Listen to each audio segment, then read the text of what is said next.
When you travel down the rural highways of Tennessee past all the farmland, as we often do you ever pay attention to the old barns along the way? Well, frankly, some of them are so old they have to come down. But rather than destroy all that old wood, why not recycle it? That's a question posed by a couple of brothers from Williamson County, and the answer turned out to be a new creative outlet and source of income, one they call the Tennessee Barn Project. This one's good. Let's take these. When Luke and Jake Haring moved to Williamson County as youngsters, they brought with them a talent and work ethic passed down from their father and his father.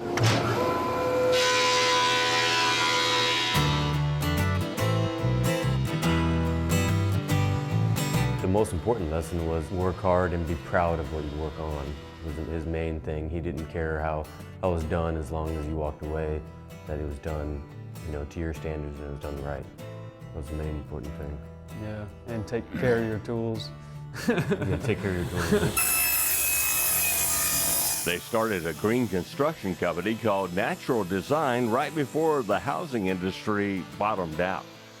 So, looking for new green ways to use their talents and put some green in their wallets, a chance encounter led to an old barn scheduled for demolition. We brought back a piece of board, and we brought it back to Dad's shop, and we had an old hand planer.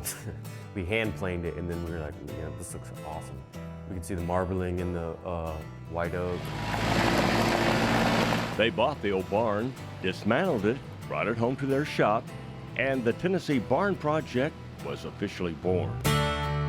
From there, we were like, oh man, we could learn how to build furniture, if we both put our heads together, and that's when Jake did a lot of research, a lot of time. Their shop doubles as a showcase for their work, which they describe as modern rustic. In Luke's room, the bed frame incorporates a piece of old aircraft cable. And he made this lamp with what most people would consider ugly, useless wood. It was standing up as a tree that had rotted out in the middle and split into two, and just pulled a side off of it. And actually, I kept telling him we need to burn it, and he's like, no, I'll use it one day. I'll use it one day. I was like, I'm more of the hoarder, and he's always trying to get things cleaned up. So. They've now saved several Williamson County barns, adding to their supply of vintage oak, pine, and poplar. So we're good. Along the way, they've learned some hard lessons about dismantling these tough old structures. Might be leaning 10 degrees and you think it's just gonna fall any second, and you almost can't even pull it over. We kind of strategically take off everything on the interior that we can, then get everything off the exterior, and then we just start notching posts in the right places until the point where we're too scared to be in there anymore, and then hook it up to the tractor or truck and give it a couple tugs. Started pulling on it. In the process of dismantling barns, they found some pretty interesting relics, like this miniature wooden saddle. It's got a wood frame to it. yeah, a mallet.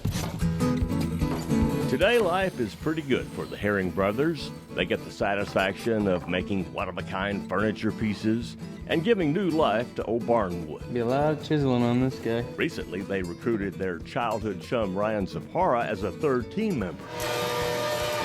While the raw material may be old, the tools have to be up to date.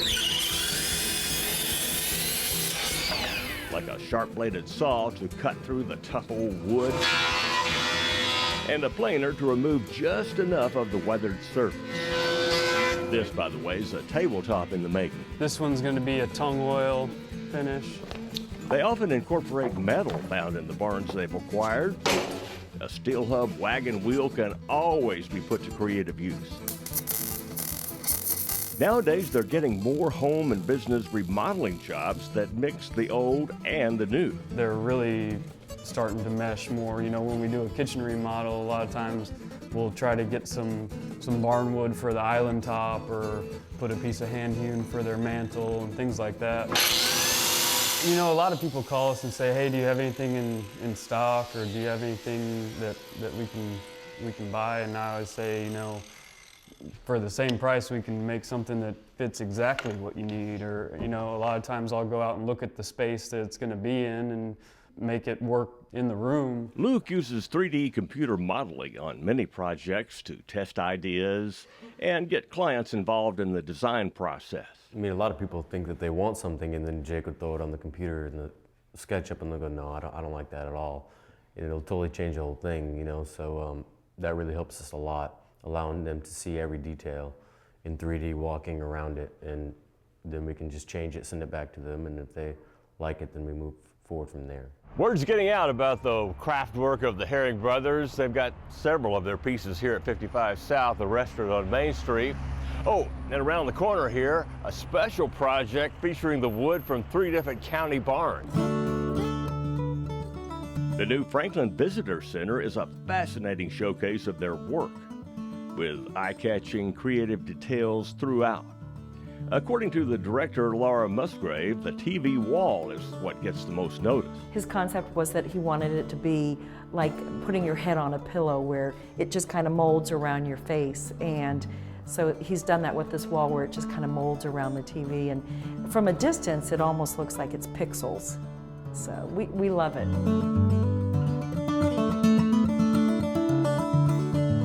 Part of using the wood that they're doing is that we're letting this wood live on, and thousands of people a year are going to be able to see it and come in and touch it and feel it and you know, just enjoy the life that it shows. Yeah, that's it. Meanwhile, back at the workshop, the Haring Brothers are living the dream somewhat, one piece of original work at a time. And on each finished piece, they discreetly place a natural design logo, along with an inscription and photograph of the barn whose wood was repurposed for a new creation. It's just exciting for us to think that, you know, 100 years down the road, some kid can go under there and see, you know, exactly when that piece was made and where it came from. That's a good scene. How we like it.